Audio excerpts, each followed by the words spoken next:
అందరికీ నమస్కారం అండి. అందరూ బాగున్నారా? మేము కూడా బాగున్నాము.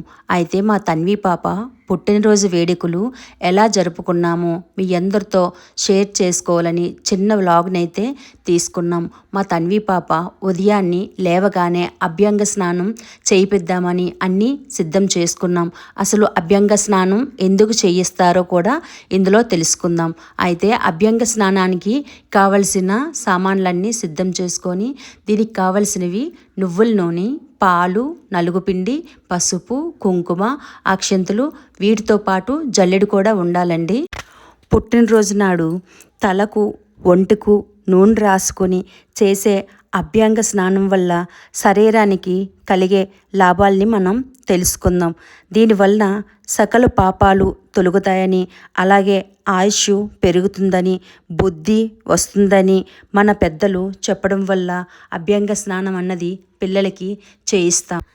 చాలామంది పిల్లల్లోనే సంతోషాన్ని వెతుక్కుంటారు కదండి. అలాగే మేము కూడా మా పిల్లల్లోనే ఆనందాన్ని వెతుక్కుంటాం. మా పిల్లలకి చేసే ప్రతి పనిలోని ఆనందాన్ని వెతుక్కుంటూ ఇలా చిన్న చిన్న పనులు చేస్తూ మేము సంబరపడిపోతుంటాం. అయితే మా తన్వికి ఏ పని చేసినా సరే ప్రతి అకేషన్ తనకు జరిగే ప్రతి స్పెషల్ని మేము దాన్ని ఎంతో అందంగా ఆనందంగా జరుపుకుంటూ వాటిని మేము ఒక వేడుకలాగా చేసుకుంటాం. ఇవన్నీ మీతో పంచుకోవాలని ఎందుకు అనుకుంటున్నామంటే మీరు కూడా మా కుటుంబంగానే భావించి వీటన్నింటినీ మీతో షేర్ చేసుకుంటున్నాం. మీతో షేర్ చేసుకోవడం వల్ల కూడా మాకు ఆనందం కలుగుతుంది. అభ్యంగ స్నానం అయిన తర్వాత గుడికి వెళ్ళి ఆ రోజు ఏ పనులు చేసామన్నది మీ అందరితో షేర్ చేసుకోవాలని వీడియో అయితే తీసుకున్నాం. కానీ ఒకేసారి పెట్టడం కుదరకపోవడం వలన 2-3 వ్లాగులుగా మీ ముందుకు వస్తాయి. ప్రతి ఒక్కరూ చూసి మా తన్విని ఆశీర్వదిస్తారని కోరుకుంటూ మేమైతే ఈ వీడియోల్ని చేసామండి. తన్వికి ఇలా స్నానం చేయించడం వల్ల అస్సలు ఇబ్బంది పడకుండా ఎంతసేపు అయినా అలా చేస్తూనే ఉండిపోయింది. మేము వచ్చేమన్నా సరే రాకుండా చాలాసేపు 1 గంట సేపు అలా స్నానం చేస్తూ ఎంజాయ్ చేసింది. కానీ మరుసటి రోజు మాత్రం కొంచెం జలుబు చేసింది.